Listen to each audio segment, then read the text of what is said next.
मित्रांनो नमस्कार. कोकण वैभव या आपल्या यूट्यूब चॅनलवरती मी वैभव तुमचं सगळ्यांचं पुन्हा एकदा मनापासून स्वागत करतो आहे. मी आत्ता आलेलो आहे रत्नागिरीमध्ये आणि रत्नागिरीच्या रत्नागिरी किल्ल्याजवळच एक शिवसृष्टी हे एक नवीन स्मारक उभारलेलं आहे. तर त्या ठिकाणी मी आत्ता आलेलो आहे. माझ्यासोबत माझे फॅमिली मेंबर आहेत. बायको आहे अश्विनी आणि भूमी आहे, पार्थ आहे, त्यानंतर विशू आहे, अभि आहे आणि मागच्या बाजूला बघताय तुम्ही शिवसृष्टीचा गेट आहे. नगरखान्याची इमारत उभारलेली आहे आणि शिवसृष्टी आहे. आता आपण जाऊया शिवसृष्टीमध्ये आणि शिवसृष्टी बघूया.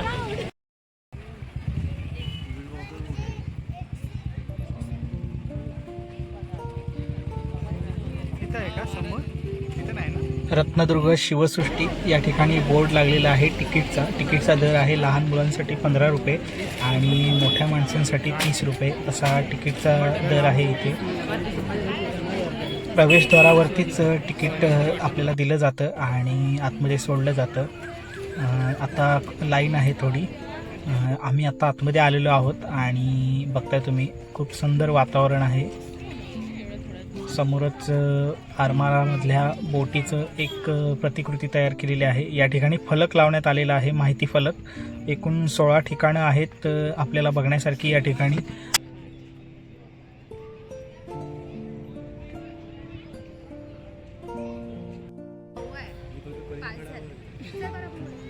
किल्ल्यांवरती असणाऱ्या ऐतिहासिक वास्तूसारख्याच हुबेहूब प्रतिकृती या ठिकाणी बनवलेल्या आहेत आणि बगीचासुद्धा केलेला आहे. आणि सुरुवातीलाच विजयदुर्ग किल्ल्याची प्रतिकृती या ठिकाणी आपल्याला बघायला मिळते.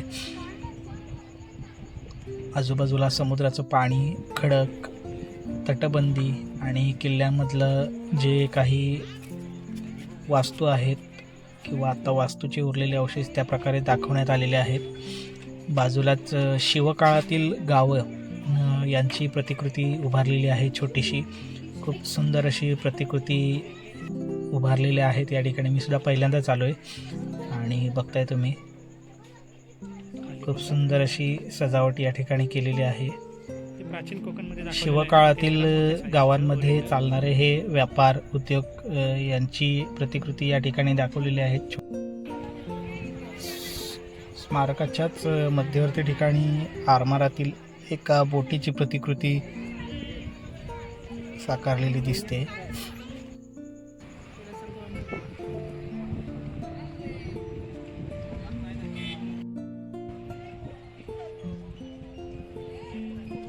रत्नागिरीच्या रत्नदुर्ग किल्ल्याजवळच हे स्मारक आहे आणि रत्नागिरी शहरापासून म्हणजे रत्नागिरीच्या बस स्टँडपासून साधारण 3 किलोमीटर अंतरावरती हे स्मारक आहे.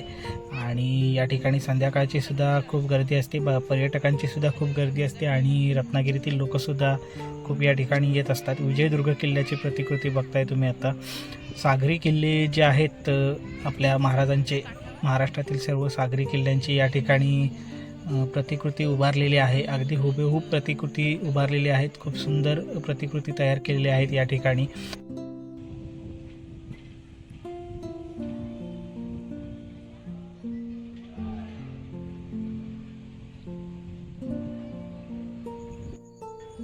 खांदेरी आणि उंदेरी किल्ल्यांची सुद्धा प्रतिकृती या ठिकाणी केलेली आहे.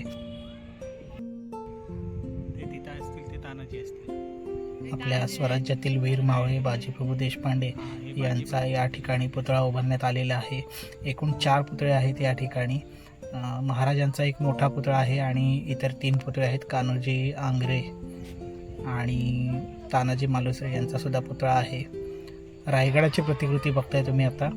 रायगडाचं जगदीश्वराचं मंदिर आणि इतर परिसर या ठिकाणावरून खूप सुंदर असा दिसतोय. अगदी सुंदर प्रतिकृती उभारलेली आहे. हुबेहूब प्रतिकृती बघताय तुम्ही. डोळ्यांनी बघताना खरंच असं वाटतं की रायगडावरच्याच प्रतिकृती वास्तू आपण बघतोय. जगदीश्वर मंदिराच्या बाहेर असणारी महाराजांची समाधीसुद्धा आहे आणि बघताय या ठिकाणी महाराजांचा जो महाल होता त्याची प्रतिकृती आहे रायगडावरची. समोर बाजारपेठ सुद्धा दिसते.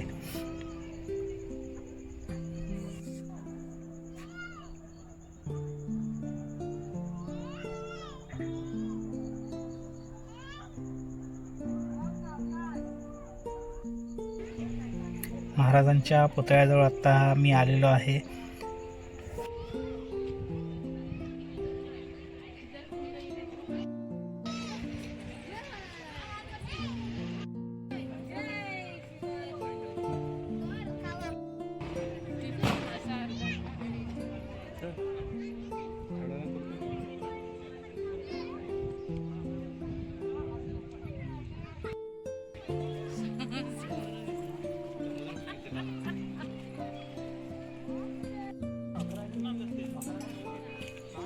मुरुड जंजिरा किल्ल्याची प्रतिकृती दाखवलेली आहे या ठिकाणी.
सिंधुदुर्ग किल्ला गडाची तटबंदी बघताय जशी आहे तशीच्या तशी दाखवलेली आहे.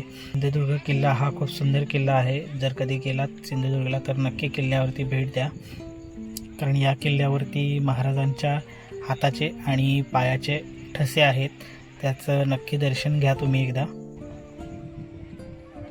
शिवकाळातील जुन्या काळातील ही मंदिराची प्रतिकृती आहे. इथे बघताना सुद्धा मंदिरातलं वातावरण एवढं सुंदर आणि प्रसन्न वाटतंय.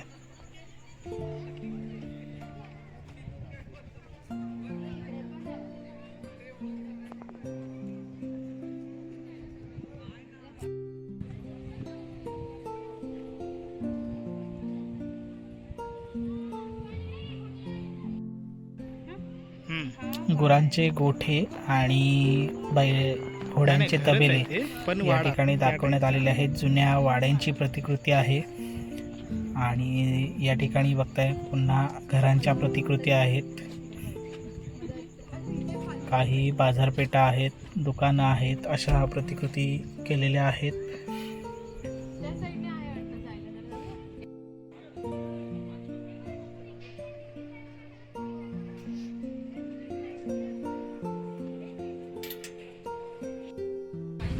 रत्नदुर्ग किल्ल्याच्या जवळच हा सी व्ह्यू पॉईंट आहे. या ठिकाणावरून समुद्र दिसतो आणि संध्याकाळचं इथलं वातावरण खूप छान असतं, त्यामुळे खूप लोक या ठिकाणी येत असतात.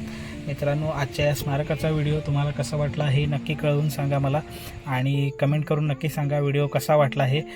पुन्हा भेटू अशाच एका नवीन व्हिडिओमध्ये. तोपर्यंत धन्यवाद.